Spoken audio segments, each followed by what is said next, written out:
Dédé àsìkò yìí ẹ̀yin olólùfẹ́ rẹ̀ káàbọ̀ sórí ẹ̀ka mọ́kàn. Orúkọ tèmi ni Ọ̀tẹ́gbẹ̀mí Mubarak. Iná tó wà ní kátà tó wá gbé wá lórí ẹ̀ka mathematics lesson fún wa. Òun náà ni pé a tún fẹ́ ṣe question lórí logarithms. Ìjẹ́ ká tó wá lè bá wa lọ sísàlẹ̀ fídíò kí ẹ lọ bá tẹ subscribe button kí ẹ lè bá máa rí àwọn fídíò wa nígbà tá a bá ti gbé sí orí afẹ́fẹ́ tí yóò sì máa wúlò fún yín náà. Àwọn ibi tí ẹ tún lè tẹ̀lé wa kálọ náà ni a wà lórí YouTube, a wà lórí TikTok, a dẹ̀ tún wà lórí Instagram kí ẹ máa tẹ̀lé wa kálọ. Ẹ wá má gbàgbé láti máa like àwọn fídíò wa kí ẹ máa comment kí ẹ máa share. Òun náà ni yóò máa jẹ́ ìwúrí fún àwa náà. Kí náà wá ní question tí a wá fẹ́ gbé òun náà ni àkọsíta yìí. Wọ́n ní log 10 log 2y plus 1 base 10 minus log 3y minus 2 base 10 is equal to 1. Wọ́n wá ní ká wá y, find y. Àkó máa wá, a máa wá y, a máa wá y ni wọ́n ní ká wá. Question náà ni tí a wà máa ṣe òun náà ni àtẹ̀kọ́síta yìí. Ẹ rí i pé bá a ṣe pè lẹ́ẹ̀kan òun náà délé y ni wọ́n ní ká wá báyìí. Bó wá ni a ṣe wá y? Kí ni ìgbésẹ̀ alákọ̀ọ́kọ́ tí a kọ́ sí? Wọ́n ní use this law, that is log s over y base a equal to log s over s base a minus log y base a. A rí i pé bí wọ́n ṣe fún wa ní question yẹn lélẹ́yìí, ibi tí a wà dórí question tí a dórí ẹ̀kọ́ lélẹ̀. Tí wọ́n bá fún wa báyìí, a dórí ẹ̀ wá báyìí. Tí wọ́n bá fún wa báyìí, a gbé wá sí báyìí. Ẹ rí i wọ́n ní log 2y plus 1 òun ni eléyìí tí wọ́n fún wa. Bẹ́ẹ̀ náà ni a sì ṣe máa ṣe lọ. Ayẹ́gbẹ́ tá a bá wo base méjèèjì, a rí i pé base wọn papọ̀ eléyìí log 10 lélẹ́yìí. Bó ṣe wá jẹ́ base kan náà tí wọ́n jọ papọ̀ yìí, a jẹ́ pé sign tó wà láàrin tí a ti rí tán fún wa ní minus division ni a máa fi ṣe. Bó wá láṣẹ wá ṣe, a kàn mú log kan ní méjèèjì torí pé wọ́n ti papọ̀, yóò wá jẹ́ log 10 bracket into bracket 2y plus a wà ní log 2y plus 1 over 3y minus 2 base 10. Ẹ rí i pé òun ni a ti ṣe is equal to 1. Bí a ṣe máa ń ṣe, ẹ rí i pé a ti divide méjèèjì 2y plus 1 divided by 3y minus 2. Òun ni a ti gbé wá síbí tó fún wa ní 1 yìí tí ó wà wọ́n jẹ́. Kí náà wá ní ìgbésẹ̀ lẹ́ẹ̀kejì? Ìgbésẹ̀ lẹ́ẹ̀kejì náà ni pé convert logarithm equation to an exponential equation. Tó bá ti ń tẹ̀lé wa lórí àwọn iṣẹ́ tá a ti ṣe sẹ́yìn lórí logarithm àti indices, yóò mọ̀ pé a ti ṣe gbogbo àwọn ilé. Lọ bá wa fídíò wa lórí àwọn lórí indices àti logarithm náà kí iṣẹ́ ẹ̀kọ́ tó lè bá yé yín dáadáa. Definition logarithm náà ni a tún máa fi ṣe lé. Formula tí a máa lò tí a fi máa ṣe ilé òun náà lélẹ̀. Tí wọ́n bá ní log a base b is equal to c, òun náà ló máa fún wa ní b raised power c ní exponential equation. Wọ́n máa wá jẹ́ b raised power c is equal to a.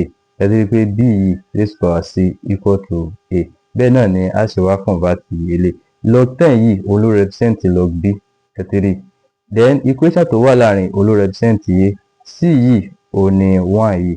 Ẹ wá rí bí a ṣe wá ṣe. Òun náà wá jẹ́ 10 yìí tó represent b yóò wá jẹ́ 10 raised power 1.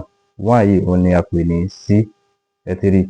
Yóò wá jẹ́ 10 b raised power c délé. Eléyìí náà wá jẹ́ 10 raised power 1 equal to gbogbo equation yìí tí eléyìí fi jẹ́ equal to a. Yóò wá jẹ́ equal to 2y plus 1 over 3y minus 2.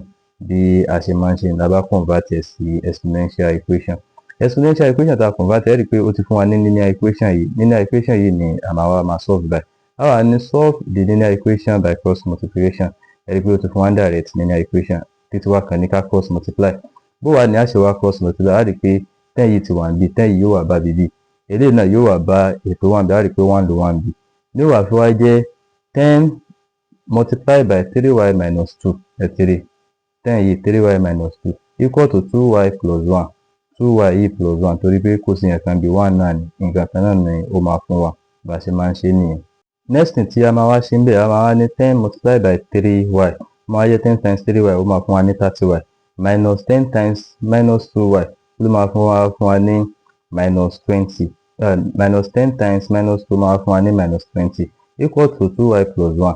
The next step tá a máa wá ṣe, a máa ní connect the like terms. A jẹ́ pé àwọn tó jẹ́ family dájọ́ jẹ́ nǹkan kan náà, á gbé wọn pọ̀ mọ́ra wọn bí a ṣe máa ń ṣe nìyẹn.